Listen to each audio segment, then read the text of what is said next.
The following program contains material which may be offensive to some viewers or may be inappropriate for viewing by children. Viewer discretion is advised. Oh, please, run. Do not walk to your nearest hardware store and get a grip.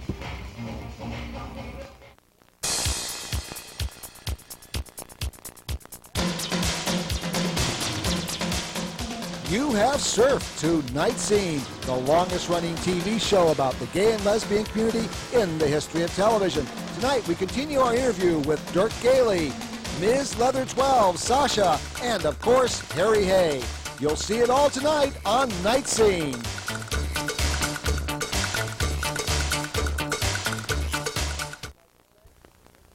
Hi, I'm Lanny Swerdlow, and I'd like to thank you for taking the time to join us here on NightScene for the longest-running TV show about gays and lesbians in the history of television. Well, if you liked last week's show, and I hope you saw it, you're going to like this week's show as well, because it's the continuation of all the interviews and things that were going on in last week's show. And if you missed last week's show, well, I think you'll be sorry you missed it, because you'll probably like what you're going to see tonight. We're going to start off our show with our interview with Dirk Gayley. Now, this is our third interview with Dirk. Last time you actually heard him sing. He's a person who came out and you sort of began to recognize he was gay in Colorado but didn't do anything about it. And when he finally came back to Portland, when he was 20 years old, he finally came out, and the first club he went to was Mildred's Palace. We're talking about stuff in the 77, 78, 79. And he's talked a bit about his evolution as a gay man and how it's affected his songwriting and his singing. So tonight we're going to go back to our interview with Dirk Gayley and see what it's like to be a struggling entertainer and gay at the same time. How did Dirk Gayley evolve? Well, most of those tunes, Don't Ask, and that first tune, A Sad and Beautiful World, occurred around the same period of time when Dirk was just starting to unfold a bit. I'm trying to remember the name of this other tune I thought you might like to hear today. Oh yeah, it seems like Dirk is a spiritual person. Now I say that Dirk's a gay country Christian, but Christianity means so many different things to so many people. And to me, there's a basic message, and then there's all the other crap.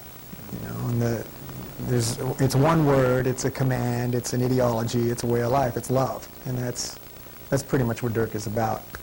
It seems like the religious zealots and bigots and so forth want to tie all these issues together, your drugs and your unwed mothers and homosexuality and single-parent adoption, and this and that, and demonize it all with the same face of, I don't know what the heck they're going to call it. It's Satan, I guess. I don't know, something like that. So in trying to be even more reactionary, I guess, which is not necessarily a good motivation, or reason, but it's definitely a powerful motivation. I started writing some tunes about this drug war business and about that from Dirk's perspective. It was short. Along that time, I did live a year in Denver, and they have a pretty big gay community there. It's the first time I saw real country gay people being real country. And I walked into a bar there. And they were line dancing? Well, oh yeah. Had the hats, had some serious boots. Serious boots, and some belt buckles. Howdy. And I walked into this bar, and right in my neighborhood there on Capitol Hill, and I said, "Cowboy faggots." There's cowboy faggots here. And I had a great time. Dancing, met some good boys there, and can I say Dirk's a pothead? Can I do that? Yeah, great. That's right. So Dirk, being a conscientious pothead in his own right, and believer in the sacrament and all that, hooked up with some of these cowboy folks, and shared that gift, botanical gift, you will, And it just, but at the same time, I was also seeing this other element, which would be that you find more in your cities, your concentrated urban areas, the leather scene, S&M scene, and some really dangerous activity that it's just part of the panorama, I guess. And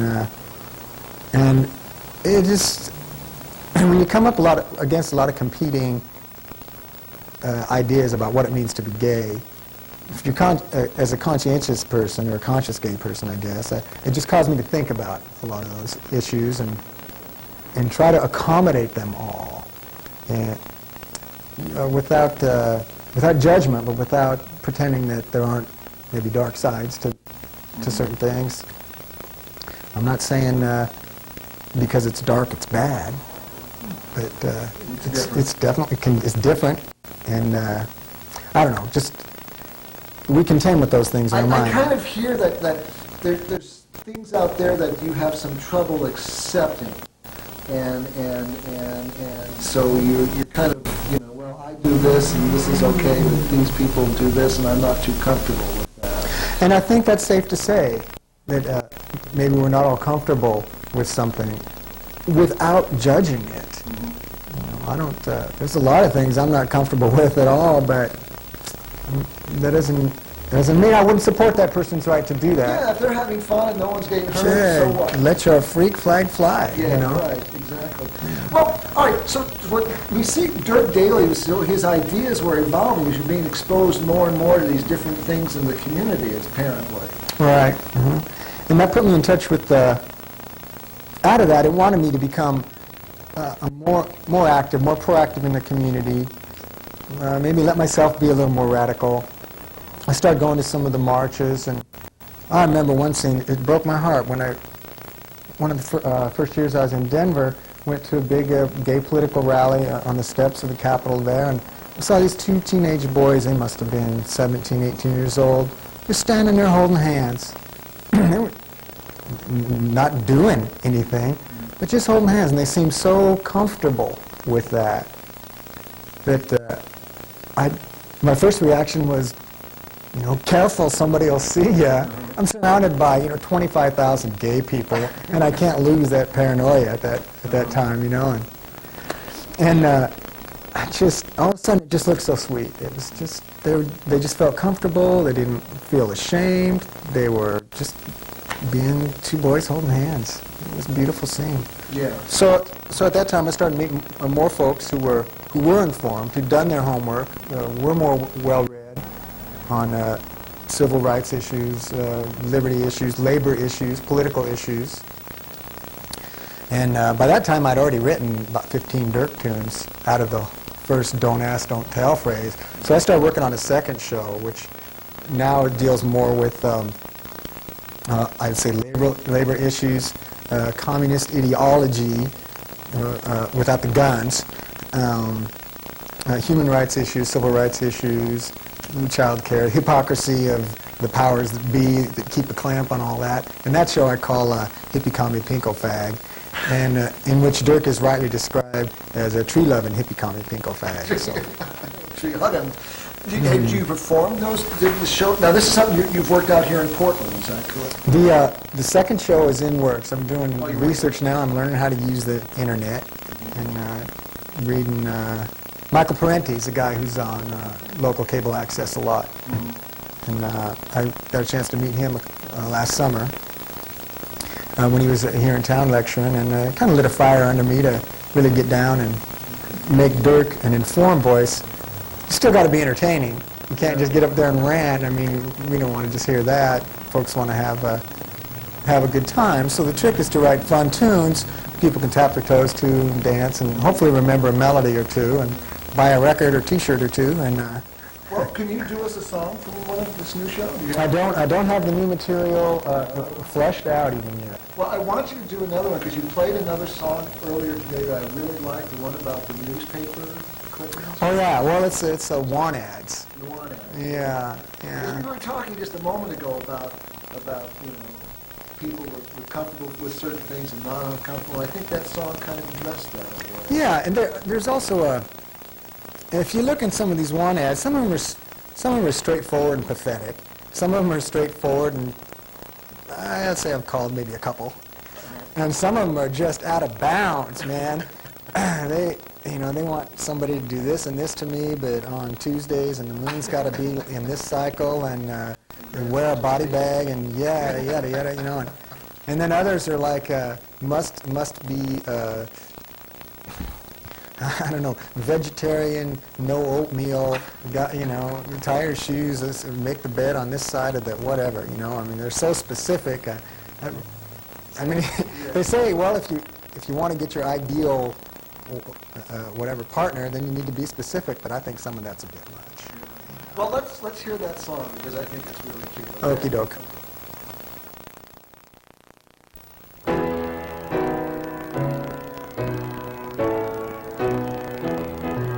I was browsing through a local bookstore, just leafing through some magazines. There was all of these ads about guys in leather and a couple three-party queens. One guy wanted a lover, one said, let me be your slave. But the one ad there that didn't appear is the one I would have saved. It says some folks want to be cowboys, some want to play a cop. I'm a simple guy, I can get pretty high just a kissing and smoking pot.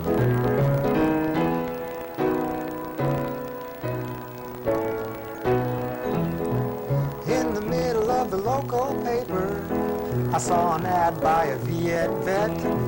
He had a graphic description of a certain behavior that involved his bayonet. There was a letter marked Lonesome Daddy, whose plea was spank me, boys. But the one I missed would go something like this: you can come, but leave the toys. I don't like chains or water sports, don't tie me up in knots. I'm a simple guy, I can get pretty high just a kissing and smoking pot.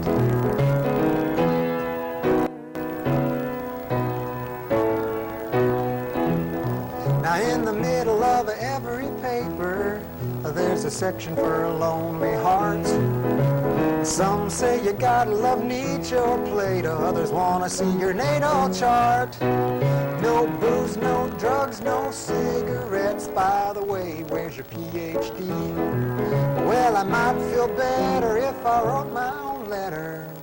Where's a normal guy like me? I do not like chains or water sports, don't tie me up in knots. As for me, I'm pretty ordinary. I like kissing and smoking pot. Can't we just sit and watch the sunset, hold hands when we're alone? Oh, by gollies, we can get our jollies sparking up and smoking bones. I'm a simple guy, I can get pretty high, making out and getting stoned.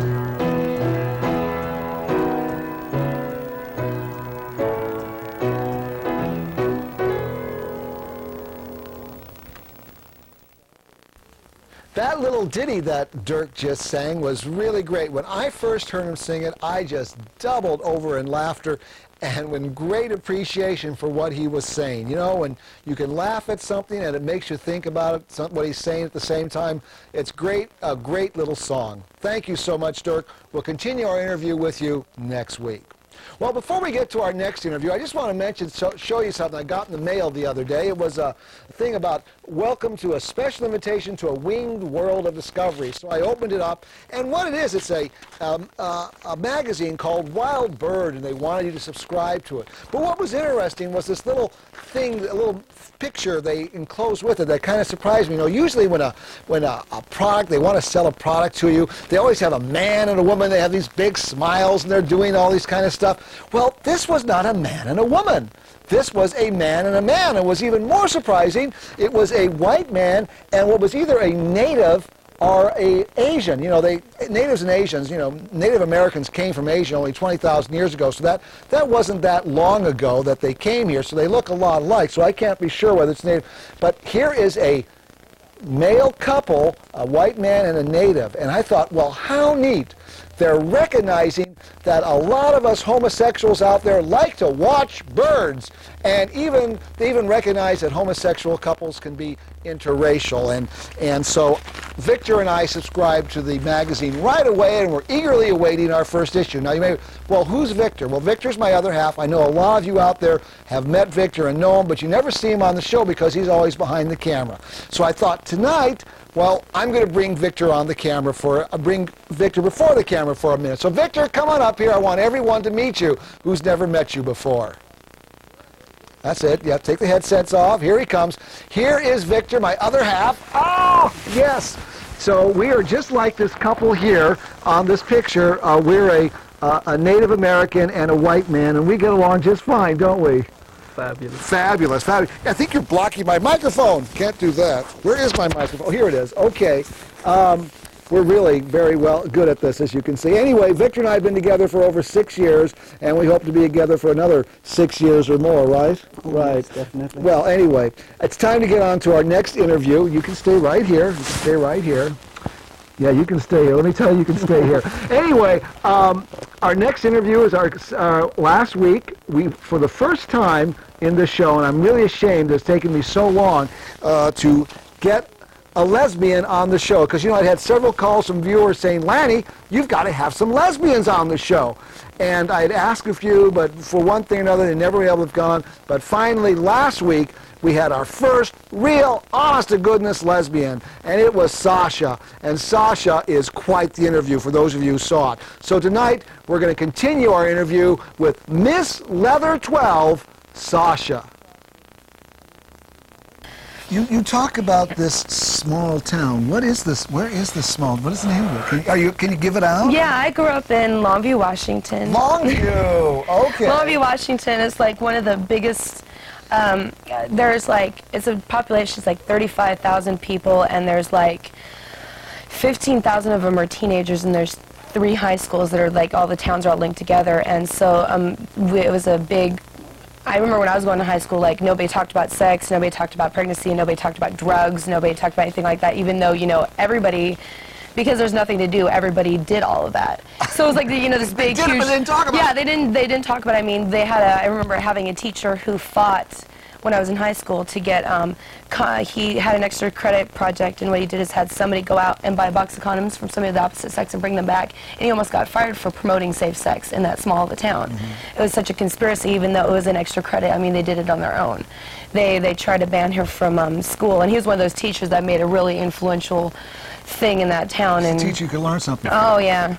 He was a really interesting guy, and he changed a lot of views, and that's like kind of like where I came from. Everybody there is extremely like religious and stuff like that. On like one side is like this really good urban kind of, you know, a town where everybody brings their kids to grow up, and if their kids are born there, they live there all their life, and they have their kids there, and most people don't ever leave there. And yet you say that when you were in high school, you really never had much problems with the fact that you were a lesbian. I didn't have a problem with the fact that I had, with girlfriends or anything like that. For a while, it was like everybody thought it was really bizarre, because when I was 17, I lived in my own apartment with like 6 other females. And for a while, it was one of those really weird things, like everybody's like, ooh, you date whatever, or stuff like that. And then when I ended up at the end of high school, it was like almost like a trend, kind of, where everybody was trying to be like that, almost everybody I knew. Like, I remember at one point, half the cheerleaders I knew decided that they were like either bi or lesbians by the time I graduated. And so, stuff like that. It's probably something to do with the water. Small town water. Yeah. Everybody gets pregnant from the water. They do everything else because of the water. It's the water. Yes, no doubt. Well, you know, I've never knew Longview had such a history. You know, we once had NightScene was showing up in Longview. This is a number of years ago. And when it started broadcasting on the cable system there was this big controversy. And we actually had to go on TV and defend the show and this kind of stuff. And there was ministers that wanted to show, saying it was immoral and all this kind of stuff. Just bizarre. And we've never had a reaction like that. Longview is a really strange town. I mean, they have like bands, small bands that'll play there, and they censor the bands that play there. They censor, like when I went to, got kicked out of my my winter ball and my winter formals because I took a girl, and they wouldn't let me take a girl. You took a girl to your... Yeah, I took a girl to my winter formals, my friend Tanya, she went with me, and they kicked me out, and then the next year they banned, there was a boy who wanted to take his boyfriend, and there was a teacher there who ended up leaving. Now he teaches at PSU. He was gay, and he fought to get it so he could take a boy. And I don't think since then, I don't think they've had anybody try. They took, like last year, one of my friends took a guy in drag, and they didn't know he was a guy until they got him in there, and then they ended up leaving because of all the pressure that was there because he was a guy. There is no gay organizations in Longview, is there? Not really, no. It's such a small town. I mean, they don't... Well, you know, isn't there like 60,000 people? There's a lot of people there. I think they would be. You think there'd be something, I mean, but it's also one of those places that everything shuts down at 6, and there's a curfew at 10, and, you know, stuff like that. You know, the one thing the kids could do is cruise, and they ban that. You get like a $250 ticket if you drive down the street twice after 9 o'clock, and you have to have like a written permission slip of where you're going, kind of stuff like that. It teaches real freedom. Yeah. So, when did you decide to leave Longview?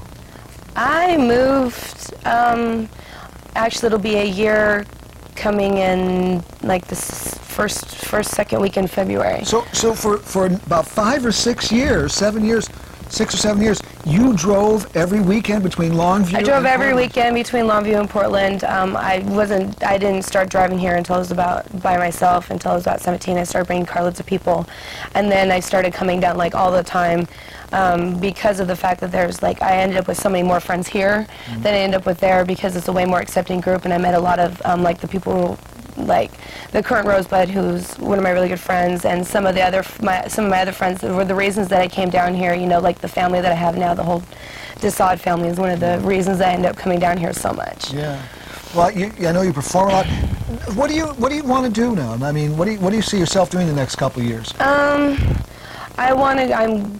I do a lot of hair and a lot of makeup, and I want to go to school for that. I'm going to also probably pursue like college. I hope to get out of not necessarily like the West Coast, but travel all over and move somewhere else, just to be in a different environment, to see what you can get out of an environment, a different setting, and where you can go from there, because it changes your opportunities. Yeah, yeah.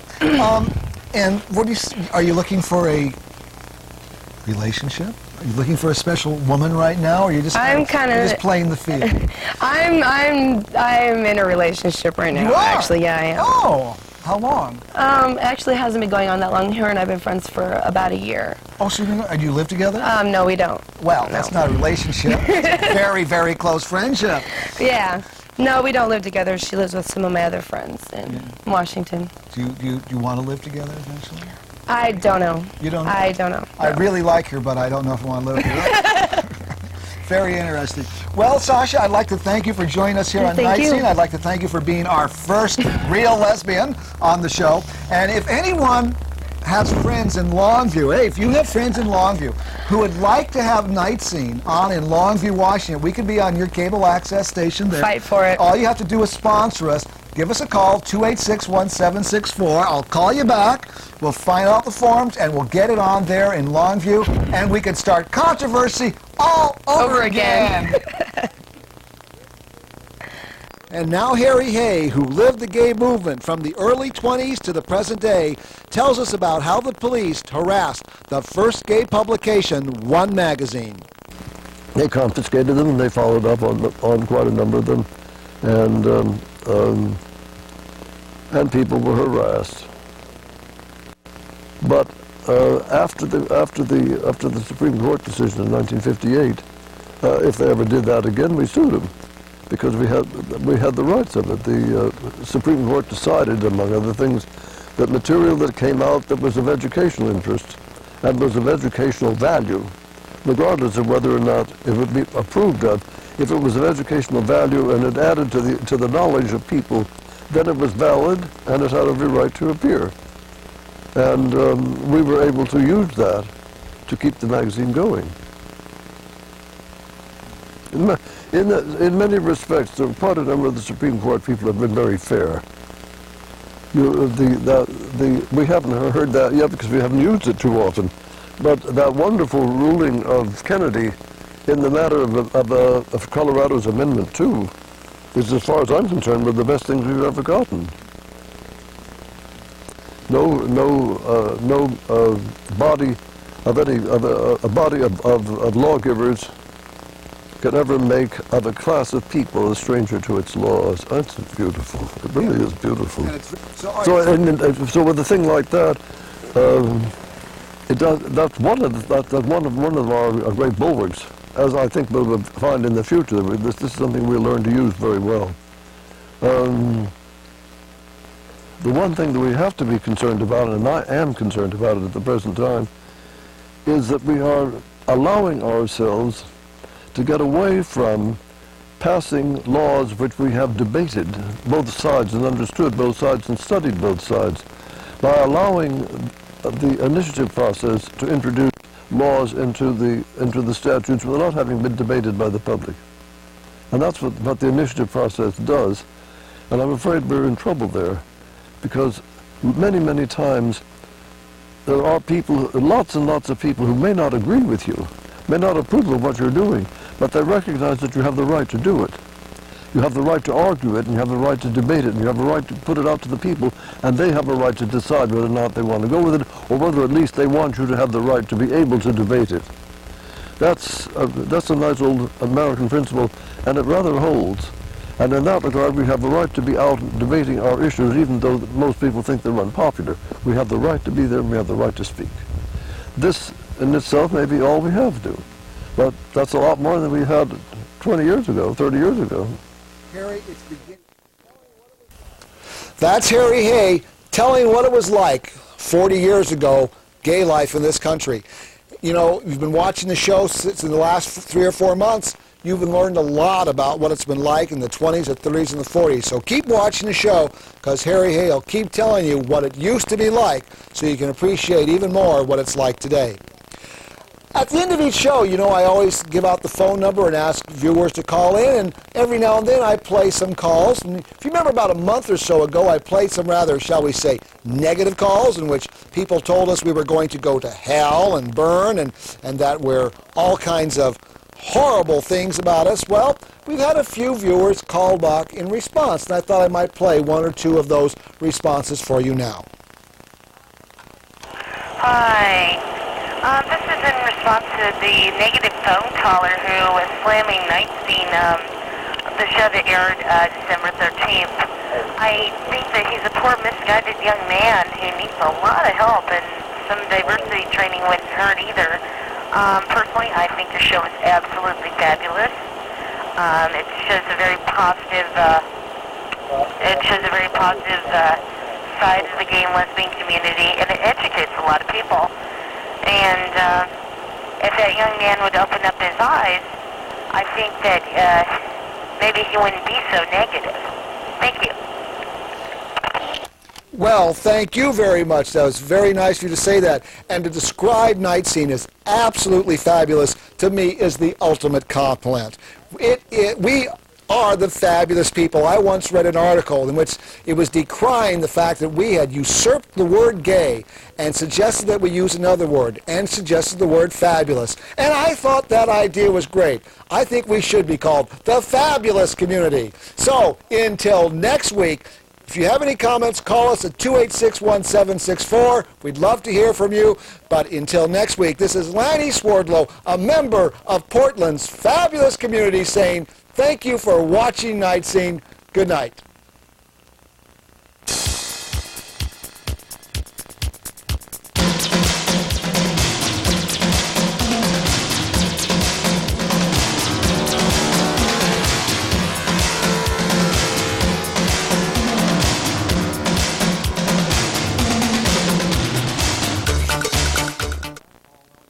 Hello, I'm Paul Stanford. And I'm Paul Loney. And we are the co-hosts of Cannabis Common Sense, a weekly cable access show that you can watch every Sunday night on cable channel 11 at 10:30 p.m.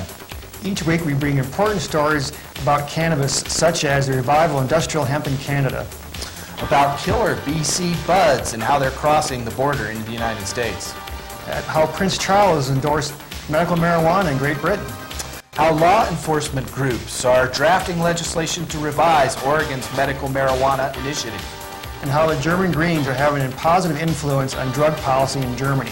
Tune in every Sunday night to cable channel 11 at 10:30 p.m. and watch Cannabis Common Sense. Thank you.